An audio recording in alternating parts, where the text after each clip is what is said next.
Welcome to the Pastor's Cut.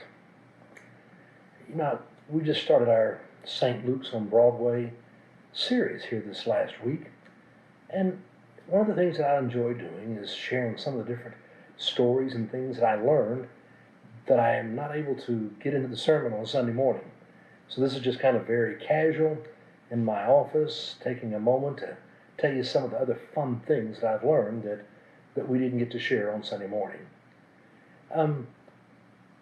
One of the people that I learned about as I began doing research on In the Heights was a lady named Kiara Allegra Udes. She's a lady who was born and raised there in New York. Her mother is Puerto Rican, her father was Jewish, and she said she learned right off the bat some very challenging things of having to have these very different families who didn't always see eye to eye. Her parents got divorced, and then her mother remarried a man who was Puerto Rican, and so she likes to say, I was raised in a good Puerto Rican family.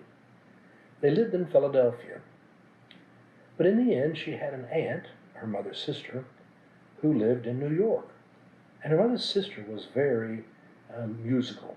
Her mom loved music. She was always blaring out African Caribbean music. But her aunt, well, she composed music, and she helped compose music actually for the circus. But she could play classical piano, she was very well trained, and she began to take Kiara under her arms. She began teaching her music, and she began to study classical piano. She also discovered the blues and gospel and Bach. Now, she couldn't tell her mom she loved Bach. Whenever she was at home, she didn't play Bach, but she really was enjoying these things. It turned out that her aunt had lots of contacts and was willing to call on those friends to help teach Kiara all that she might need to know, and her music education just exploded with her aunt. Through the years, she would take her to all kinds of different concerts. She would be exposed to all kinds of different music, and she loved it. As she finally got older, she began thinking about college, and it was her aunt who really encouraged her. You could get a music scholarship. So she applied, and she did. She got a full-ride scholarship to Yale University and music composition. She was the only one in her family, the first in her family, ever to go to college. Now, if you remember the musical which we were sharing about the story of the characters, one of them is Nina. And Nina is from Washington Heights, and she is the first person in her family to ever go to college. Is there a reason that there's a character like that? Well, of course. I mean, Lin Manuel Miranda and Tommy Kail, they brought in Kiara to help write the book. It's called Writing the Storyline for this musical.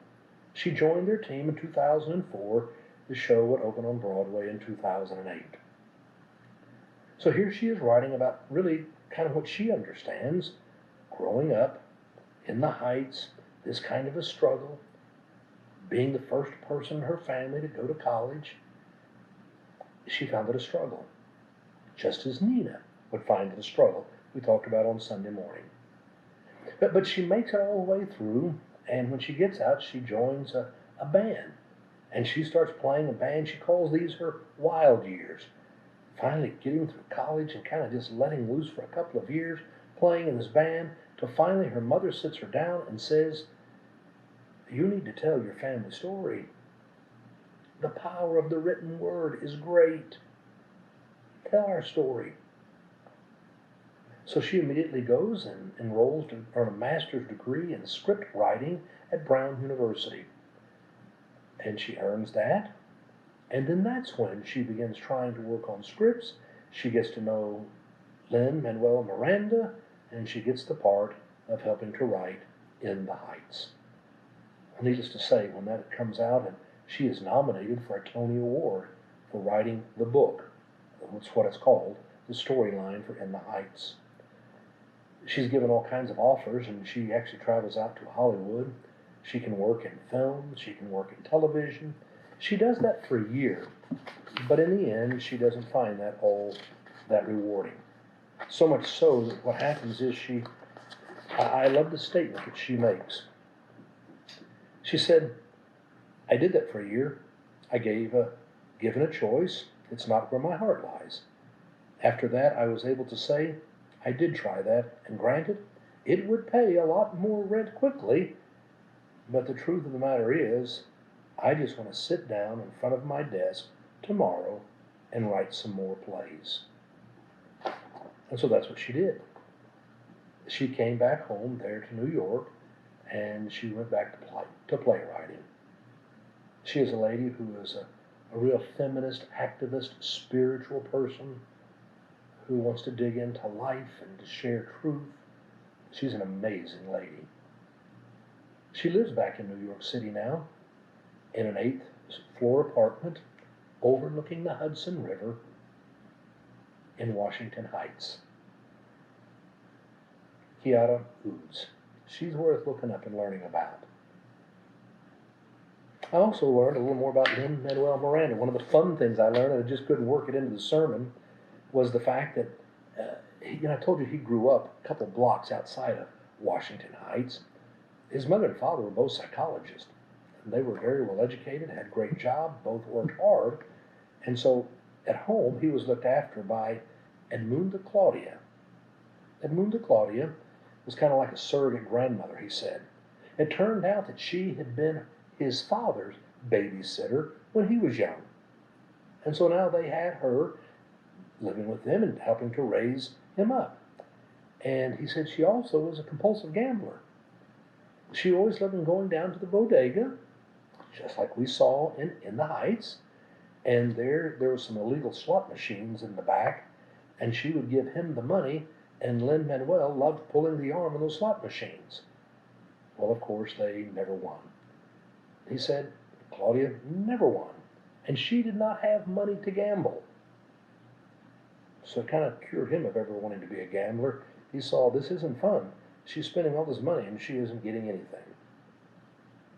Well, you remember, in the Heights, they happen to have, well, the character's name is Abuelo Claudia. And Abuelo Claudia means grandmother Claudia.